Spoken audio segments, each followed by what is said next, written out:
반갑습니다. 송재준입니다. 문다일 씨에 대한 이 불법 오피스텔 그리고 또 불법 주택, 불법 에어비앤비 이거와 관련된 논란이 계속해 가지고 추가적으로 나오고 있습니다. 그런데 이 추가적으로 나오는 내용들은 한 가지 길로 향하고 있는 것 같아요.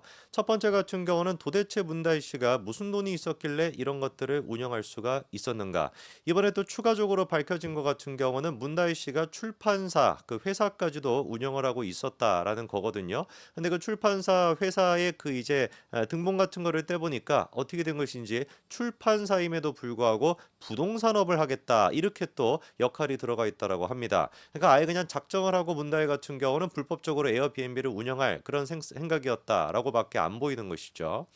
그러다 보니까 이 지금 출판사도 무슨 돈으로 만들었는지 또 의문이고요. 그 뭐 주택부터 별장부터 그리고 오피스텔까지 그 돈들은 또 어디서 구했는가도 우리가 반드시 파헤쳐야 되는 부분이고, 두 번째 같은 경우는 지난번에 제가 말씀을 드린 것처럼 문다혜 씨한테 누가 있을 가능성이 높다. 운명 공동체, 경제 공동체 이런 관계에 있는 사람이 있을 가능성이 높다. 물론 이제 첫 번째 같은 경우는 우리가 생각할 수 있는 게 문재인이가 당연히 있겠죠. 그렇죠? 근데 그거를 넘어서 가지고 제가 봤을 때는 문재인뿐만 아니라 전 남편이었던 서창호 씨. 그 서창호 씨가 지금도 문다혜 씨와 아주 직접적으로 연결고리가 있고 도와주고 있는 거 아닌가라고 하는 의심을 제가 떨쳐낼 수가 없습니다. 특히나 이런 식의 어떤 부동산업 굉장히 이게 등기부 등본 같은 것도 복잡하고 행정적인 절차도 복잡한데 이거를 문다혜 씨 혼자서 광고도 하고 또 이따가 또 제가 보여드리겠습니다만 막 광고까지도 열심히 했더라고요. 광고도 하고 그리고 또 이게 뭐 사촌집이라고 둘러대십시오라고 무슨 뭐 공지까지도 올리고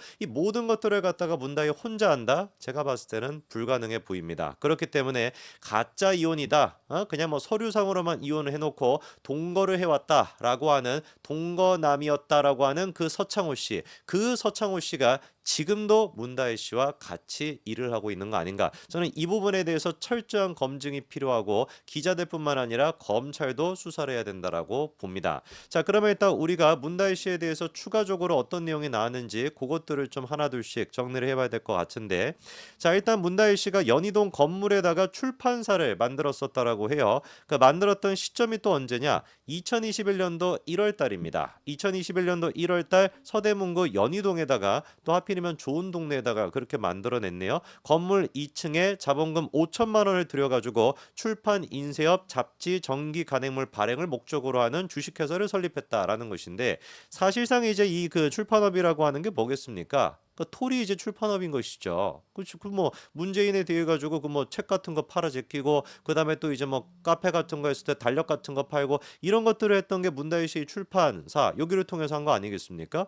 근데 근본적으로 이제 의문이 있는 것은 2021년도 1월 달이라고 한다면 한창 이때가 또 문다혜가 여러 가지 부동산을 갖다가 사재낄 때 그 시기인데, 이따가 제가 한번 다시 정리를 해드리겠습니다만 아직까지도 자금 출처가 확인이 안 되는 돈이 3억 가까이나 되거든요. 그 3억에다가 이 지금 출판사 회사 만드는데 자본금 5천만 원을 또 넣었다라고 한다면 그 현금으로 들어가는 거니까 3억 5천만 원이 총, 그러니까 문다혜 씨의 현금 흐름 중에 설명이 안 되게 된다라는 거죠. 자, 그러면 요거를 이제 또 한가에 다음 거 좀 보여주시면은, 등기를 이제 보게 된다면은 제일 첫 번째 눈에 띄는 게 뭐가 있습니까? 출판사 등기임에도 불구하고 부동산 임대업이 들어가 있다라는 걸 알 수가 있습니다. 밑에 같은 경우는 무슨 뭐 화랑 운영 같은 거, 예술품 뭐 이런 것도 있고 숙박업과 공간 대여업까지도 아예 그냥 추가가 돼 있다라는 걸 알 수가 있죠. 근데 공간 대여업, 그다음에 숙박업 이런 것들이 추가가 됐던 게 언제입니까? 2022년도 2월 28일 정도입니다. 자, 그러면은 2022년도 2월 28일이라고 한다면 이제 문재인의 임기가 끝나갈 때쯤 그때가 이제 딱 되겠죠. 그렇죠? 아버지가 이제 퇴임할 때쯤이 되니까 문다혜가 야, 그러면 내가 이제 그 지금까지는 기생충 같이 청와대 관저 기어 들어가 가지고 살고 있었는데 이제 뭐 거기서는 있을 수가 없으니까 어떻게 해야 되겠다. 돈을 뭔가 좀 벌어야 되겠다. 그래 가지고 그때부터 이제 자기 출판사에다가 공간 대여업이나 숙박업 같은 거를 추가시킨 걸로 보입니다. 근데 문제가 이제 그 부동산학과의 그 교수님도 얘기를 하는 게 뭐냐면, 고유 사업 목적에서 변법을 하거나 탈법하려고 하는 목적으로 법인 목적을 추가하는 경우가 있다. 근데 이게 대표적으로 딱 지금 문다혜 씨의 그 법인이 그런 케이스가 되지 않겠습니까? 출판업인데 갑자기 뜬금없이 숙박업을 하겠다라고 하니까 숙박업과 관련한 법 규정에 대해 잘 알고 있을 가능성이 높다. 근데 우리가 얼핏 또 생각이 나는 것이 문재인 같은 경우는 어떻습니까? 변호사 출신이었죠. 문다혜가 법에 대해서 뭘 알겠습니까? 문재인 본인 스스로가 변호사였고 그다음에 이번에 송기인 신부의 그 제주도 별장을 살 때도 송기인 신부가 누구를 통해 가지고 그거를 거래했다는 거예요. 부동산 업자를 통해 가지고 거래했다라는 게 아니죠. 그렇죠? 자기가 잘 아는 변호사를 통해 가지고 거래했다라는 거 아닙니까? 그러다 보니까 문재인이 그 부산에 있었을 때부터 그 소속돼 있었던 법무법인 거기를 바탕으로 해가지고 그 사람들에게 이런 식의 어떤 부동산이나 등등등을 좀 도움을 받았을 가능성이 굉장히 높다. 그러면 얼핏 좀 생각해 봤었을 때 문다희 씨가 이번에 이제 음주운전과 관련된 논란이 있을 때 그 CCTV 장면 여러분 기억나시죠? 허구한 날 어디를 가든지 간에 만취가 돼가지고 막 트렌치 코트 막 끌리고 막 난리가 났음에도 불구하고 한쪽 손에 꼭 쥐고 있었던 게 뭐였습니까? 하얀색 어떤 종이봉투 같은 거를 문다혜 씨가 꼭 쥐고 다녔었거든요. 거기 도대체 뭐가 들어가 있었을까라고 우리가 추측을 해봤는데 제가 봤을 때는 이 부동산과 관련된 어떤 그 등기나 이런 거와 관련된 서류가 여기에 들어가 있었던 거 아닌가. 그러다 보니까 한창 자기에 대한 수사가 지금 수사망이 좁혀오면서 불법 임대업 이런 것들도 문제가 되다 보니 그런 것들에 대해서 법무사한테 그리고 또 변호사한테 조언을 받은 게 거기 들어가 있지 않았을까라고 하는 추측도 우리가 해볼 수 있을 것 같습니다. 이번에 국감에서도 문다희 씨의 그 불법 숙박에 대해서 논란이 됐죠. 그래서 유인촌 장관도 뭐라고 얘기했냐? 제주도 별장도 마찬가지인 것이고 영등포에 있는 오피스텔 같은 경우는 애당초 오피스텔이기 때문에 숙박 허가 자체가 안 되는 곳이다. 이거는 그냥 명백하게 불법이기 때문에 관련돼 가지고 이제 조사가 필요하다라고 또 유인촌 장관이 밝혔습니다. 그러니까 영등포 구청도 그렇고 영등포의 경찰서도 그렇고 직무태만으로 우리가 다 처벌해야 되는 거 아닙니까? 이미 예전부터 민원인들이 다 민원을 보내가지고 이거 지금 오피스텔인데 에어비앤비를 어떻게 할 수 있냐? 이거 자체가 불법이니까 수사를 해야 된다라고 했음에도 불구하고 문 따고 들어가가지고 현장을 보기 전까지는 뭐 제대로 수사를 할 수 없다 말 같지도 않은 헛소리를 했었는데 그 부분에 대해서도 철저한 또 조사가 있어야 될 것 같습니다. 자, 그 다음에 이제 그 문다희 씨가 제주도의 별장을 갖다가 이렇게 이제 불법적으로 숙박업소로 운영을 해왔다라는 건데 꽤나 옛날부터 이거에 대해서 진심이었던 것 같아요. 인스타그램을 보니까 저희 그 사진 한 가지 띄워주시면 문다희 씨가 이런 식으로 과거에 인스타그램 글도 올린 적이 있습니다. 숙소 데크에서 바라본 오션뷰라고 하면서 제주 독채 펜션 8월 8일 오픈합니다. 문의 DM 주세요. 이렇게 해서 2022년도 8월 2일에 올렸다라는 걸 알 수가 있죠. 그러니까 애당초 이제 그 송기인 신부한테 그 별장을 샀을 때 3억 8천만 원이라고 하는 시세에 전혀 맞지 않은 싼 가격으로 샀을 때부터 무슨 생각을 가지고 있었던 거예요. 불법적으로 이거 에어비앤비로 하겠다. 그래서 인스타그램에다가 광고까지 올리고 그런 어떤 시간이 있었으면서도 이거를 합법적으로 제 아버지가 대통령이었음에도 불구하고 합법적으로 운영하기 위해서 행정적인 절차를 거칠 생각은 하지도 않았다라는 거죠. 기가 막힌 여자입니다. 또 모르겠죠. 이거 뭐 SNS도 지금 이제 밝혀졌는데 이것도 뭐 지 아버지 얘기처럼 고양이가 뭐 하트 눌렀다, 고양이가 작성했다 뭐 이렇게 얘기할지 또 봐야 되는 거 아니겠습니까?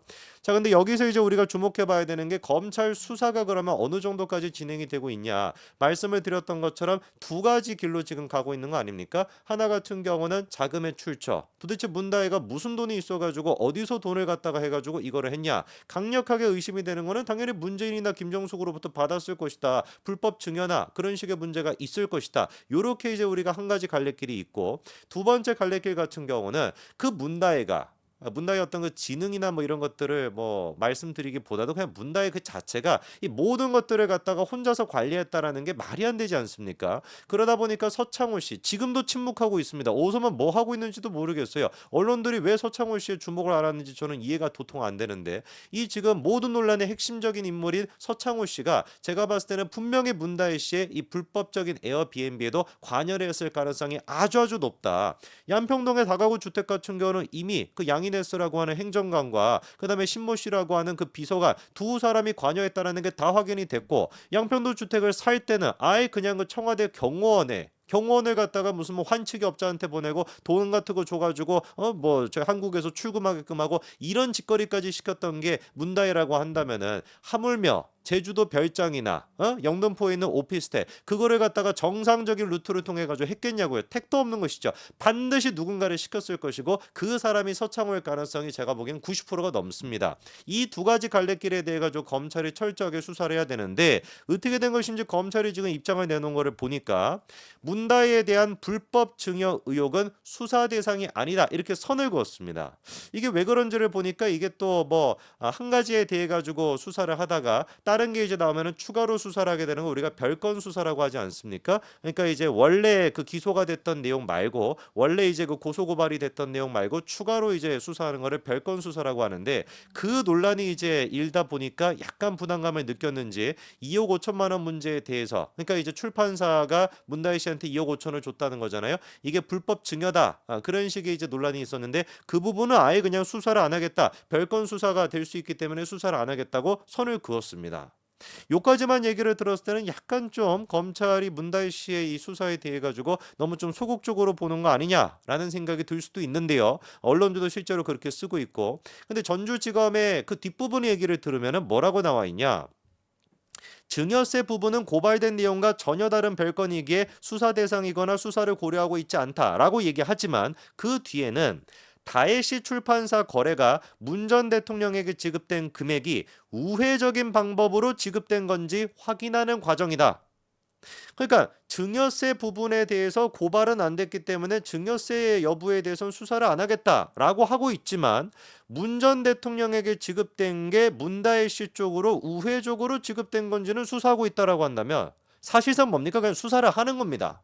그렇지 않습니까? 그러니까 무슨 뭐 불법 증여다. 그러니까 불법 증여로 기소할 거야. 이거는 아니라고 할지라도 이게 애당초 2억 5천이 문재인한테 가야 되는 돈이 문다희한테 갔다라는 것 자체가 뇌물로서 보고 수사가 진행이 되고 있다는 건 맞다는 거죠. 그러니까 뭐 검찰이 무슨 뭐 기사만 나오고 있는 걸 보면은 문다희에 대해 가지고 소극적으로 이 뭔가 좀 이런 부분도 수사를 안 하는 거 아니야라는 생각이 들게끔 기사 제목이 뽑아져 있지만 실제 그 내용은 그렇지가 않습니다.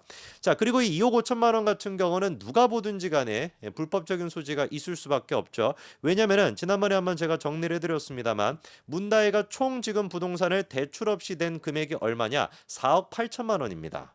4억 8천만 원이 이제 총이 아니라 전세금으로 냈던 게 4억 8천만 원이고 총 이제 합치게 되면은 제주도에다가 전세금에다가 그다음에 이제 그 영등포에 있는 오피스텔 그다음에 이제 또 양평동에 있었던 다가구 주택 이 모든 것들을 합치게 되면 11억 8천만 원이거든요.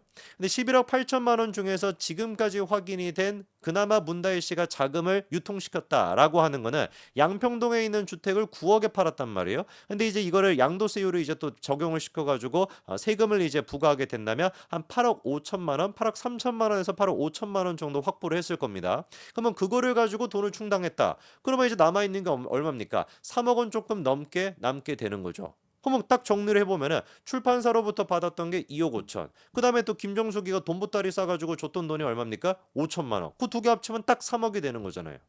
그러다 보니까 그 돈의 목적 자체가 에어비앤비를 하기 위해 가지고 부동산을 살 때 그런 식으로 돈이 쓰였다라고 우리가 정리가 되는 것인데 여기에다가 추가적으로 이번에 뭐다? 아까 말씀을 드렸던 출판업 이거 하는데 자보금이 또 5천만 원이 들어갔다 하니까 아직까지 설명이 안 되고 있는 문다희 씨의 돈이 어느 정도다? 8천만 원 정도가 남아있다라는 거죠. 물론 출판사 2억 5천이랑 김정숙이 5천만 원 준 거 3억 같은 경우는 설명이 됐다라는 뜻인 것이죠. 이게 불법이 아니다라는 뜻은 아닙니다. 누가 보든지 간에 이거는 불법적인 요소가 있습니다. 이미 그러니 문다희 씨의 첫 번째 갈래길인 돈의 출처 같은 경우는 불법성이 드러나고 있는 것이고 서창호와 관련된 문제는 시간 문제라고 제가 보는 겁니다. 왜?